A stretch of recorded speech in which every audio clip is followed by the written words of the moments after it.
My wife had our locks changed before I even made it back from the hardware store. I didn't find that outstanding on my own porch either. I found it out from a delivery driver named Marcus, who handed me a taped-up envelope with the look of a man who'd rather be anywhere else on earth. "You're not gonna like this," he said. "Wanted to hand it to you myself instead of leaving it taped to the door like a coward. Give me what? Just read it before you go inside. If you can even get inside." He was back in his van before I finished opening the envelope. "I'm Ryan Cole, 45 years old, from Nashville, Tennessee. 22 years married to a woman named Claire. 19 years building a software company together, starting in our unfinished basement, ending with a $33 million acquisition offer from a Chicago private equity fund. And on the day that deal was announced, my wife had a locksmith rekey our house before I finished buying a bag of deck screws at the hardware store on Gallatin Pike. I didn't know it yet, but the lock wasn't going to be the part that actually hurt. I met Claire at a coffee shop in the 12 South neighborhood back in 2005. It's a poke bowl place now, everything changes. I was a mechanical engineering dropout working nights at a data center, and she was finishing her MBA. 8 months later, we were engaged. 2 years after that, we got married in Shelby Park, because it was free and because neither of us wanted anything fancier. The company came out of an idea I scribbled on a legal pad at our kitchen table at 3 in the morning, trying to solve a routing problem that was eating me alive at my day job. I built the algorithm myself, filed a provisional patent using forms straight off the Federal Trademark Office website because we couldn't afford a lawyer. My name went on it. Sole inventor, Ryan Cole. Claire turned that algorithm into a business. She wrote the pitch decks. She learned to read a cap table from nothing. She walked into rooms full of investors and convinced them that a guy who fixed his own furnace and a woman who'd never run a company could build something worth funding. She was good at it. Genuinely, remarkably good. I want to be fair because I still believe in being fair even now. Claire built Ironwood Analytics as much as I did, in some ways more. She's the reason it had customers. I'm the reason it worked. By 2015, we had 40 employees in an office off West End Avenue. Claire became CEO. I stayed head of engineering because I hated meetings and she was better in them than I'd ever be. That felt like a fair split. It still would have, if she hadn't decided somewhere along the way that the split also meant the credit could quietly become hers alone. I remember the exact dinner where I first noticed it. A company holiday party, brick walls and string lights, and a reporter working the room for a feature on Nashville's tech scene. She found Claire first. "So how did Ironwood Analytics get started?" the reporter asked, notebook out. "I saw a gap in the logistics software market," Claire said, "and built a team around solving it. I was standing right there, holding 2 drinks, one of them hers." She didn't look at me once during the answer. I told myself it was just a sound bite. I let it go. I was good back then at letting things go. Psychologists have a name for what happens in moments like that. They call it credit erosion, the slow process by which one partner's daily, unglamorous contribution stops registering as contribution at all and starts registering instead as background. It becomes furniture. You only notice it again once it's gone from the room. Our daughter Emma is 24 now, works up in Seattle, and she's going to matter later in this story, so hold on to her. The Monday everything came apart started with my phone buzzing on the counter while I rinsed a coffee mug. A text from my old assistant, Nora, with a screenshot attached. An internal memo announcing that Ironwood had signed a letter of intent to be acquired by Highline Capital Partners for $33 million. I called Claire. She picked up out of breath like she was walking somewhere important. "You sold the company and I heard about it from Nora. I was going to tell you tonight. Tell me that this is happening. Or that it already happened. This isn't about you and me right now. This is business.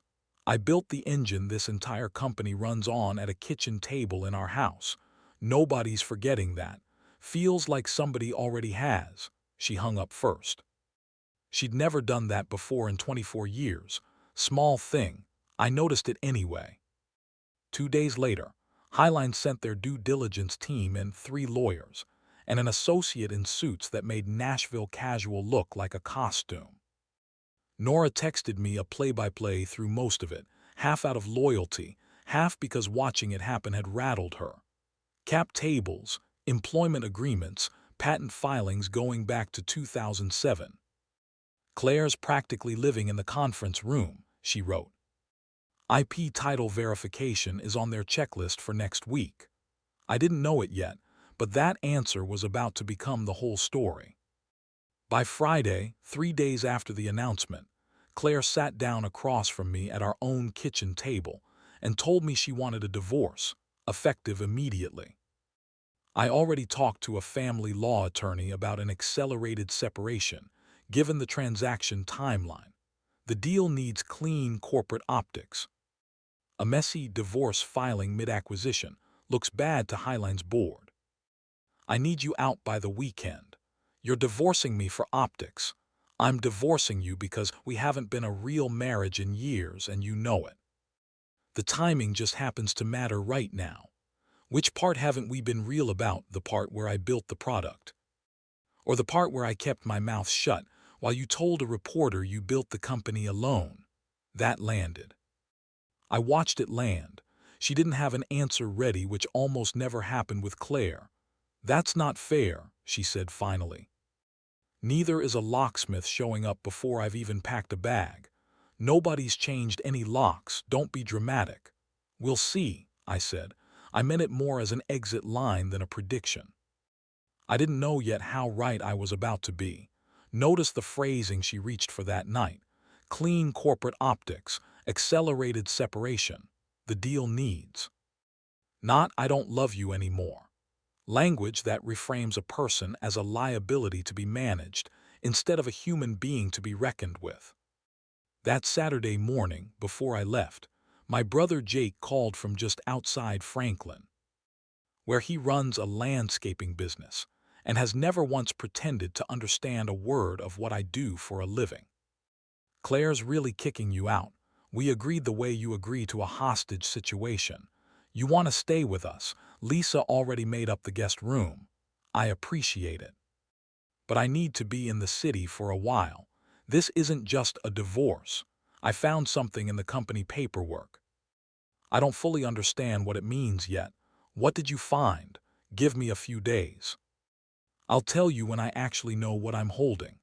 I left that Saturday with 2 suitcases, my laptop, and a box of old engineering notebooks Claire's assistant had already packed for me. Small mercy, or maybe just efficiency. Sure enough, on the porch my key didn't turn, not jammed, different. I stood there for a solid minute, key in my hand, staring at a door I'd repainted myself 4 summers ago, and felt something shift in my chest I still can't fully describe. Not rage, not yet. Something colder, something that made a decision before the rest of me caught up to it. But what happened next completely changed everything. I checked into an extended stay motel off Murfreesboro Pike and sat on the edge of a stiff queen bed with my laptop open, doing the one thing 24 years of marriage had somehow let me put off. I read our patent file, line by line, cross-referenced against the Federal Patent Office's own public database, which anyone can search for free if they know the number. Here's what I found.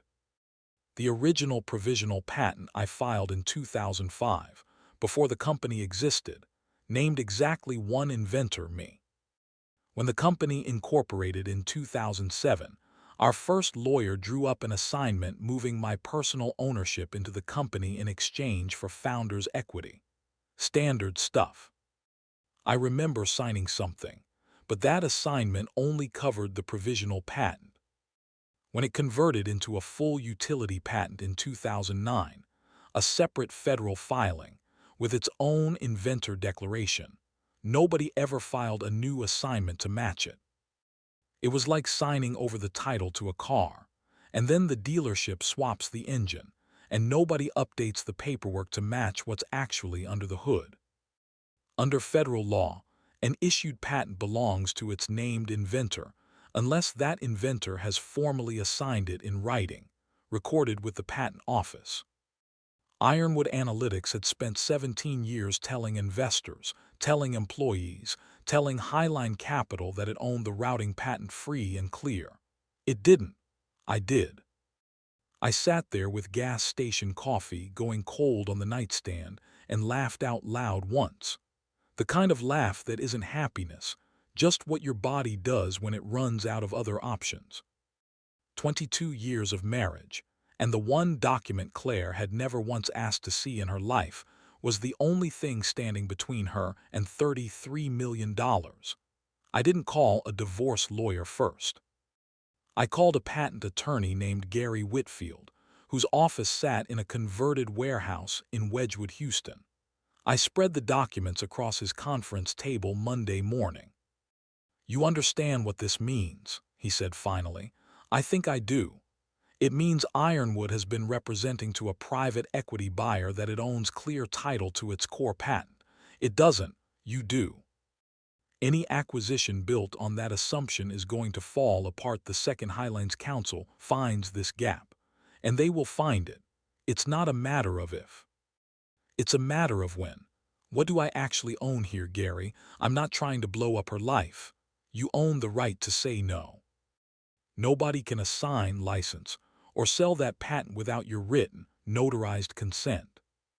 Right now, legally, you're the only person on earth who can make this acquisition close clean. I want to be honest about something. It would be easy to make myself sound like a mastermind who'd been quietly sitting on a secret weapon for years, waiting to detonate it. That's not what happened. A woman I'd loved for 2 decades threw me out of my own house, with less warning than she'd give a contractor she was firing. 3 days later, the gap she'd never bothered to check turned out to be the only thing standing between her and the biggest deal of her life. Gary filed a formal notice that Wednesday, 6 days after the announcement, informing Highlands Council and Ironwood's board that the core patent had never been properly assigned, and that I had not consented to its sale. Nora texted me that afternoon. "You would not believe what just happened in the boardroom."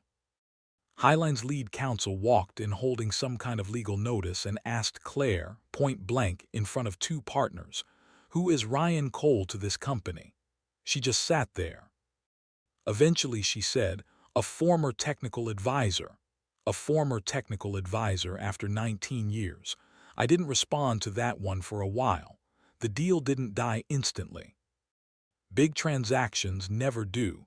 They go on life support first. Highline suspended the closing timeline, and their financing bank put the transfer on hold pending resolution of a title defect. Their lead counsel, a precise woman named Diane Marsh flown in from Chicago, called Gary directly and looped me in. "Mr. Cole, I want to be straightforward.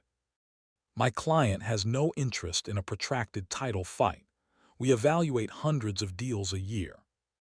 Our only real question is how fast this can be cured, and at what price before we decide whether to keep going or walk. That's fair. I'm not trying to make this complicated. I want the record to reflect what's actually true, and I want to be compensated like it does." Understood. I'll say this much. My team flagged this kind of gap as a top 5 risk category before we ever sent anyone here.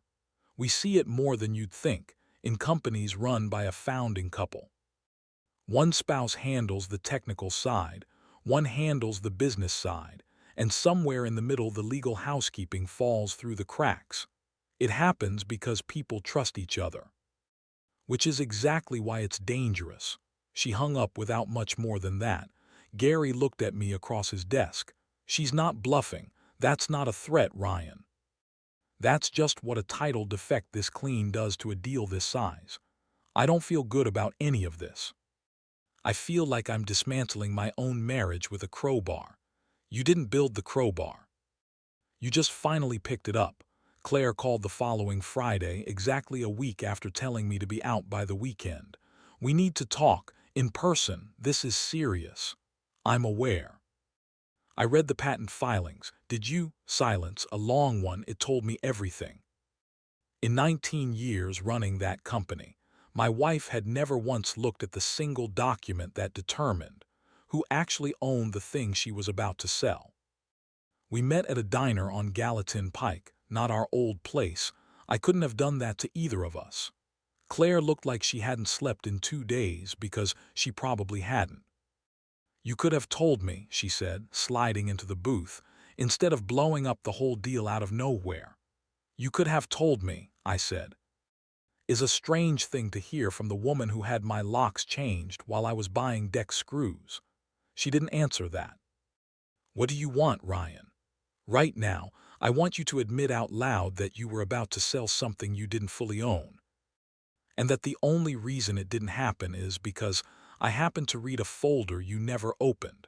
She was quiet a long moment. Fine, you're right, I didn't check, I should have checked. Thank you.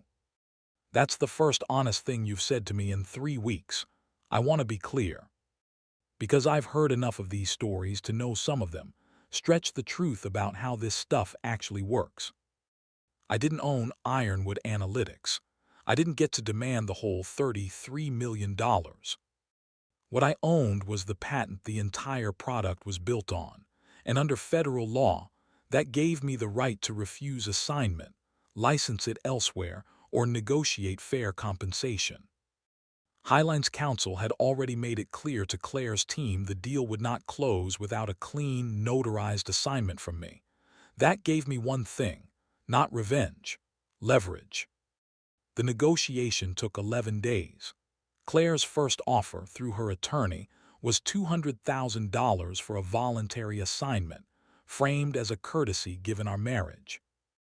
Gary actually laughed reading it to me over the phone. That's an insult wearing a business suit. The patent is the deal.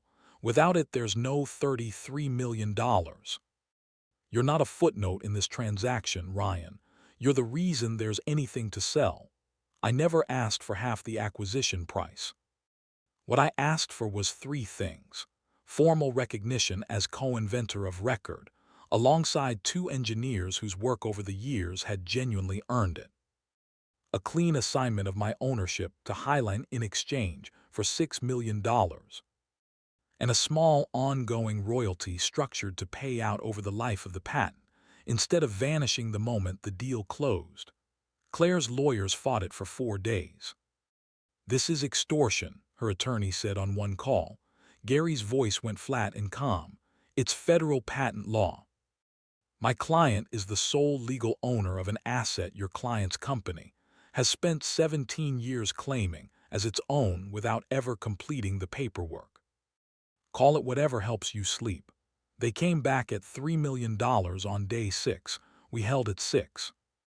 They came back at 4.5 on day 8 with a smaller royalty attached, trying to trade one number for the other. Hold the line, Gary told me.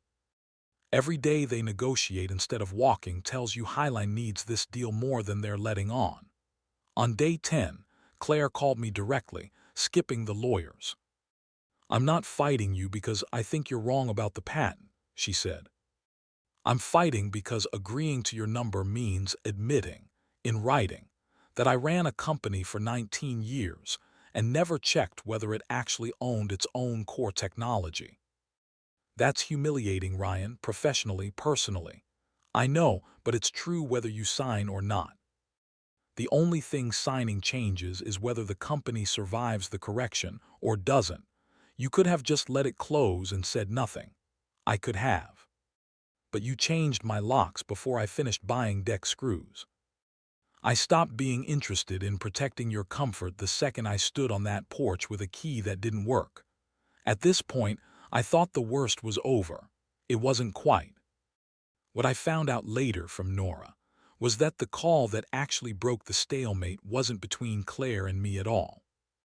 It was between Claire and Ironwood's own board, early investors who'd watched their stake balloon for over a decade. One of them, a quiet man named Walter who never said much in meetings, apparently just looked at her and said, "You're letting pride cost this company $33 million. Sign whatever the man is asking for before Highline finds a reason to walk on their own." That had to sting.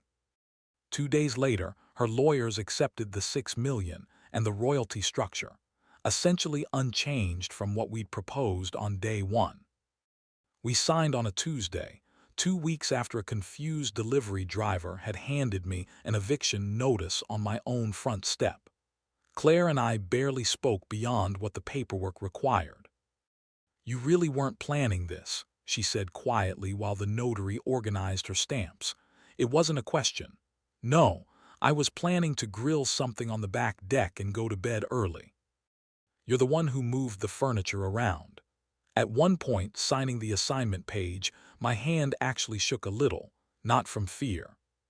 From the strange, specific weight of watching something I'd sketched on a legal pad in 2005 become, on paper, officially and permanently mine. In a way it had somehow never quite been while I was married to the person running the company built on top of it. The deal closed 9 days later. $33 million minus my settlement minus fees moved into accounts that no longer had anything to do with me. Claire kept the house. I didn't fight her for it. I'd never wanted the house nearly as much as I wanted to matter. And by then, in the one column that had always mattered most to me, I finally did. Emma flew home from Seattle while everything was finalizing. We sat at that diner on Gallatin Pike. I go there a lot now, honestly. The pie's grown on me, and she asked me a question I wasn't ready for. "Are you happy, Dad?" "I'm not happy your mom and I are done. I loved her. Some part of me probably still does, the way you love a house you used to live in. But I'm not going to pretend I'm sorry. I stopped letting myself disappear inside something I helped build with my own 2 hands." "For what it's worth," Emma said, "I always knew the algorithm was yours." Mom used to say it in interviews like it came out of nowhere. "I remember watching you build it. I was 7. You let me hold the soldering iron once and Mom nearly had a heart attack. She still doesn't know I let you do that twice." Emma laughed, the first real laugh either of us had managed in weeks, and put her hand over mine. "Do you regret not checking the paperwork sooner?" "Every day a little. But if I'd checked it years ago and fixed it quietly, none of this would have forced the conversation your mother and I clearly needed to have. Sometimes the crack in the foundation is the only thing that gets anybody to finally look at the house. I used the settlement to start something I'd wanted since I was 26 and too broke to. Consider it, a small engineering consulting firm. Just me and 2 contractors, out of a rented office in Wedgwood, Houston, a few miles from the house Claire kept. We solve routing and logistics problems for companies too small to ever land on Highline's radar. I like that every contract has my name on it, clearly, with no ambiguity. Anybody would ever need a patent attorney to untangle years down the line. Nora left Ironwood about 4 months after the deal closed and came to work for me instead. Her first week, we were unpacking boxes, and she said something that stopped me mid-motion. "I have to tell you something, and I need you to not hate me for it. I found the assignment gap 18 months before you did, during a records cleanup back when I was still in operations. I pulled the old incorporation file for an unrelated audit and noticed the 2009 filing didn't have a matching assignment. I knew exactly what it meant." I set the folders down slowly. "You knew this whole time." I sat on it. "I'm not proud of that. Claire had passed me over for a promotion twice, promised me equity both times, and let it quietly lapse both times. I told myself I was being loyal by staying quiet. The truth is I was waiting. I didn't know for what exactly until the acquisition got announced, and I realized that gap wasn't going away on its own. So I sent you that screenshot the second the internal memo went out, faster than I needed to, if I'm honest. I wanted you looking at the paperwork before anybody had time to quietly close anything. I stood there a long moment, running the timeline back through my head, the text that started all of it recast in a different light. Nora hadn't just been a friend feeding me information out of loyalty. She'd been the one who'd loaded the gun over a year before I ever picked it up, and waited for the moment it would matter most. "Are you angry?" she asked. "I'm trying to figure out if I should be. You didn't lie to me. You just let me think I found something on my own that you'd already been sitting on.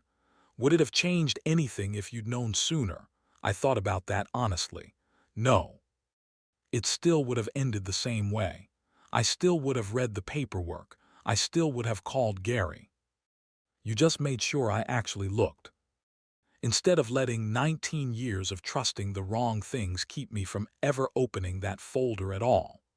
There's a version of this story where I'm the only one who acted.